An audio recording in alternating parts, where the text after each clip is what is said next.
My name is Rick Reinhart, and I'm here with Konnan here at the MLW show in Queens, New York.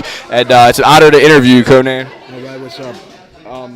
So I just wanted to ask you a couple questions. How were you brought into the NWO situation in WCW in the 90s? I used to hang out a lot with Hall and Nash. I used to drive up with them from town to town with Rey Mysterio, and when they were gonna, how did they get me? Oh, so they just told me one day they wanted to put me in the NWO, but Eric didn't want to because there were too many people, which there were.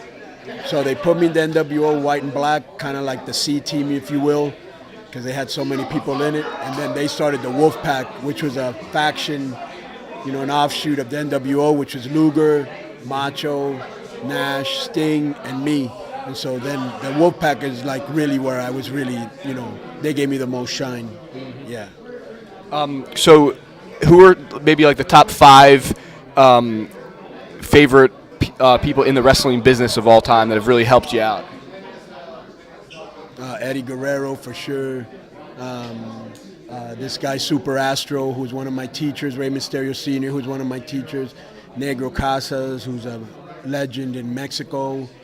And when I got to United States, I think Nash, Hall, and X-Pac really helped me out a lot because I didn't know the American psychology or even how to work American style. So they helped me on American style. Jericho helped me a lot too. Yeah. Wow. Who would you say is involved in your greatest match of all time? I don't know what that would be. I've been in a lot of good ones and a lot of bad ones, but some of the best matches that I could remember are the ones I made the most money in. With this guy in Mexico called Perro Aguayo, another guy called Cien Caras. But I think I had a lot of great matches with Eddie Guerrero when we first broke into the business in Ciudad Juarez in Mexico. Some of that shit is on YouTube, really cool shit we were doing back then. Anytime you wrestle with or against Rey Mysterio or Chris Benoit or Psychosis, that was always a great match. Or Jericho, that was always a great match. Disco Inferno, I had a lot of good matches with. Scott Hall was fun to work with, yeah. Any really good ECW stories that you want to share? ECW,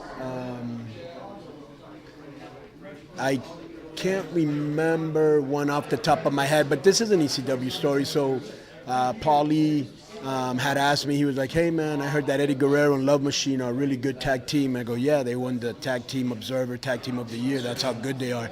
He goes, I'm thinking of bringing him into ECW. And he goes, hey man, about that Rey Mysterio kid in Psychosis. I go, look, with all due respect to everybody on your on your roster, when they go in there, they're going to blow that place up. People are just going to go crazy over them. He says, yeah, I heard they were really good. I'm going to bring them in.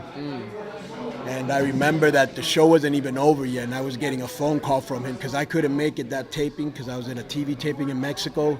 I was like, wow, the show hasn't ended. Maybe somebody got hurt. So I answered, and it was Paul Lee, and he was, hey, can I have them next week? Those guys are incredible.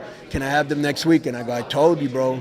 And wow. Yeah, and that's that infamous match where Rey Mysterio and Psychosis debuted and just fucking, it's on YouTube, you know what I'm saying? Yeah, they just lit it up.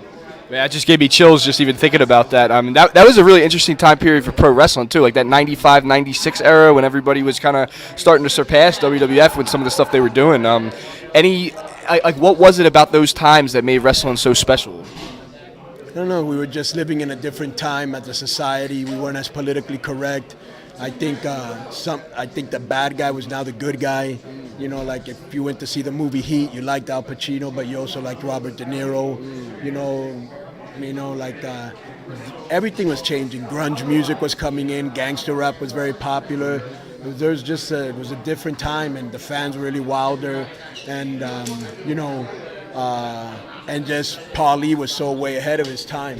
What you were watching on ECW, you weren't watching anything remotely that, even close to being that edgy. Not to mention the soundtrack he was using was incredible because he had everybody from Alice in Chains, 9 Inch Nails, Ice Cube. I mean, his shit was really eclectic, yeah. Wow. Well, I think that concludes the interview. Thank you, Konnan. I really appreciate it. I want to thank you. Much success.